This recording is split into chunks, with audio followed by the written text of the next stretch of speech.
Hello and welcome to all our viewers in Nigeria and around the world to Midday News on Global Television.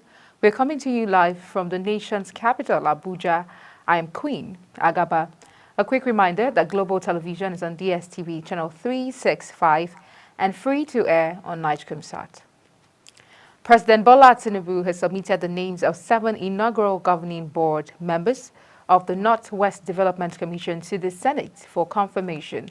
The presidency announced this in a statement signed by Tinubu's Special Advisor on Information and Strategy, Bayo Ononuga.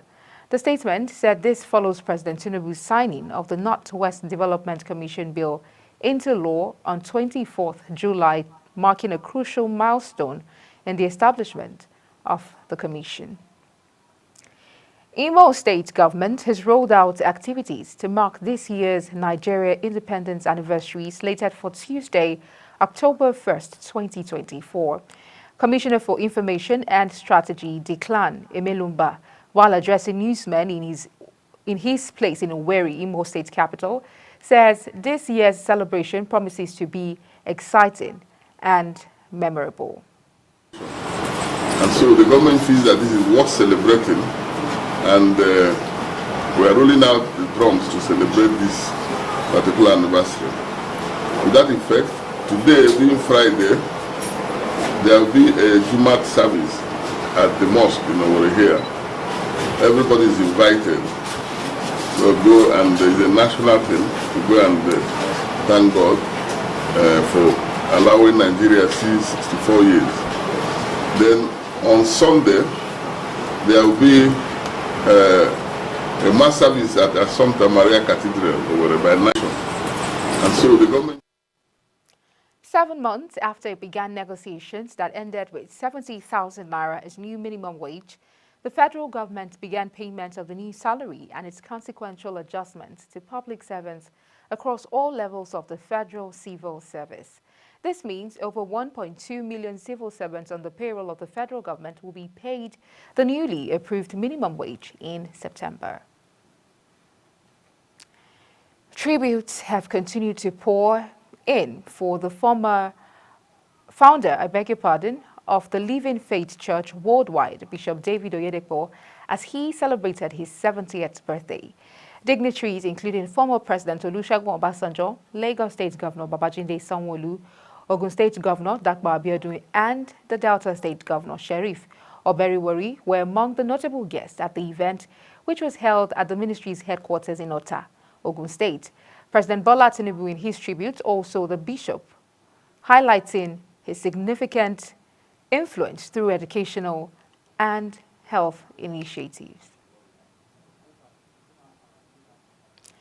A cattle ranch owned by a former Ogun State House of Representative member, Adesegun Adekoya, located in Akko village, Akko Iwoye, was reportedly attacked by unidentified individuals suspected to be armed robbers.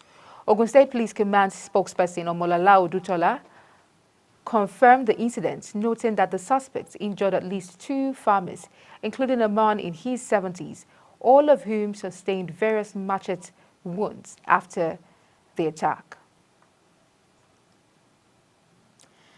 The United Nations Children's Fund, UNICEF, is targeting no fewer than 1,136,952 children for vaccination against measles during the forthcoming human papillomavirus and non-polio supplemental immunization holding in Ogun State in October 2024. The exercise is scheduled to principally capture children between 9 and 59 months as part of the fund's commitment to protecting children from life-threatening diseases.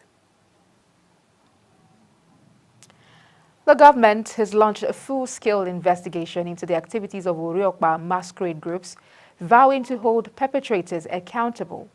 Early this week, 2 persons were reported to have died following the excessive activities of Oriokpa masqueraders at University Town of Nsukka in the Nsukka local government area of the state, which have spread chaos in the suburbs.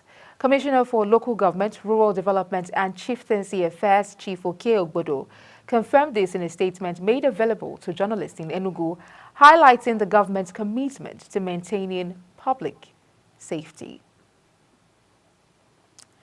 The Lagos State Police Command say it has begun the trial of 4 police officers accused of extorting 1 million naira from 3 members of the National Youth Service Corps in the Surulere area of the state.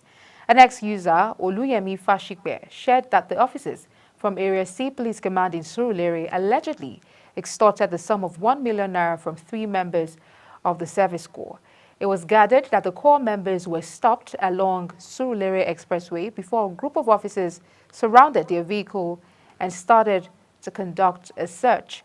An argument ensued between the Corps members and the officers before the vehicle was driven to Area C Police Station where the extortion was said to have taken place. Kano State government indicated its commitment to willingness to strengthen symbiotic relationship with India toward the socio-economic development of the state. Sanusi Bature, spokesman for Governor Abba Yusuf, made the disclosure via a statement. According to the statement, Governor Yusuf made the remark while receiving the Indian High Commissioner to Nigeria, Balasubramanian Shriji, who called on him at the government house in Kano. You're watching Midday News on Global Television, coming to you live from Nigeria's capital, Abuja. When Midday News returns, 1,000 Rivers traders get Remi Tinubu's 50 million naira grant. Details of this and more after this break. Please stay with us.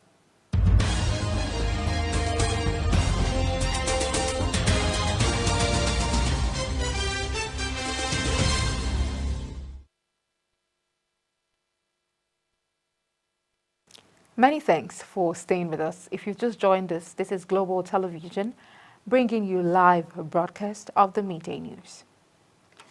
In business, determined to consolidate ongoing efforts at supporting the growth of small businesses, Nigeria's First Lady, Senator Oluremi Tinubu, has provided financial support to 1,000 women petty traders in the 23 local government areas of Rivers State. Senator Tinubu is the national chairman of the Renewed Hope Initiative, under whose auspices the grants were coordinated. Wife of the Rivers State Governor, Lady Valerie Fubara, who is also the coordinator of the Renewed Hope Initiative in the state, presented checks to the 1,000 beneficiaries who received 50,000 naira each at the banquet hall of Government House in Port Harcourt. The Minister of Aviation and Aerospace Development, Festus Keyamo, has concluded a reciprocal flight arrangement with the United Arab Emirates.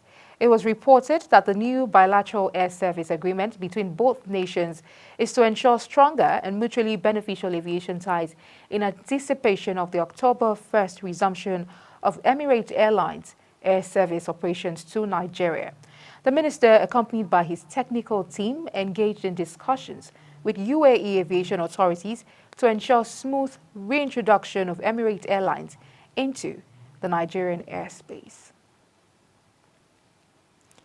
The Niger Delta Development Commission has concluded the training of 200 women and youths in livestock farming and agro-processing at the Okiemute farms in Ekuamukpe, Sapele local government area of Delta State.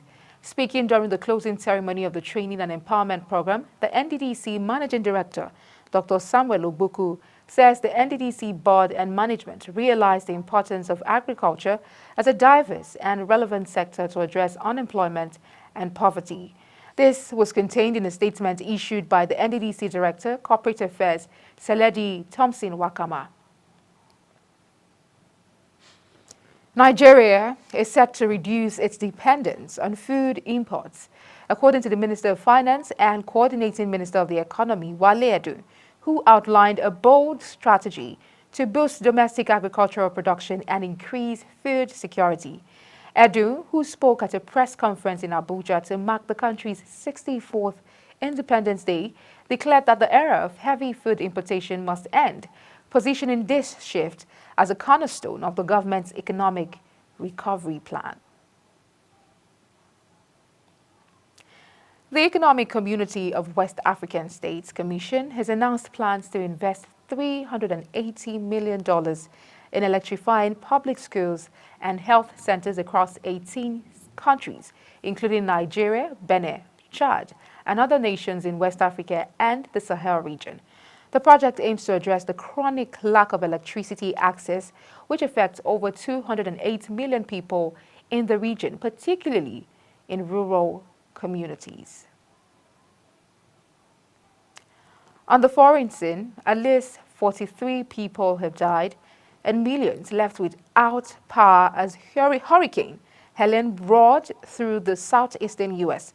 Officials continued daring rescues with boats, helicopters, and large vehicles to help those stranded in floodwaters, including about 50 workers and patients who crowded on the roof of a flooded Tennessee hospital. It was the most powerful storm on record to hit Florida's Big Bend and moved north into Georgia and the Carolinas after making landfall overnight. Nestled in the mountains of Indian-administered Kashmir, Shopian, once a hotbed of militancy, sees a steady stream of voters entering a polling booth. The former state of Jammu and Kashmir, now divided into two federally administered territories, is holding its first assembly election in a decade. The third and last phase of voting is on Tuesday, and results will be declared on 8 October. Since the 1990s, an armed separatist insurgency against Indian rule in the region has claimed thousands of lives, including those of civilians and security forces. In sports, a lecturer at Foreign Links College of Health Technology, Moro, Osun State, Dr. Nsikak Akpan, who embarked on a 150-hour marathon lecture in a bid to set a new world record for the longest lecture hour, has reached the 100-hour mark. Akpan, while speaking with journalists ahead of the event on the campus of the college, disclosed that his application sent to the Guinness World Record for him to embark on the marathon lecture was approved. An Indian Prof. Arvind Mishra currently holds the crown of longest marathon lecture record of 139 hours, 52 minutes and 42 seconds, which was set in the year 2014. Governor Sheriff Oberiwori has been urged to establish an international standard golf and country club in the Oshubi axis of Ukpe local government area of Delta State. A renowned golfer, Elaye Udewe, who made the call, said the need for a new golf club in the Oshubi axis of the state has become imperative following the extinction of Warri Golf Club, whose sites were taken over by land grabbers. He says the proposed golf club, Sheriff Oberiwori Golf and Country Club, would present a multifaceted opportunity to boost tourism, stimulate the local economy, and enhance Oshubi's socio-cultural landscape. That's it on the Midday News, and it came to you live from Nigeria's capital, Abuja. We're on DSTV channel 365 and StarTimes channel 276, also on Nightcomsat and free to air. Kindly follow us across all social media platforms using @GlobalTVNG and other handles now showing on your screen. I'm Queen Agaba. Thank you for watching and see you again.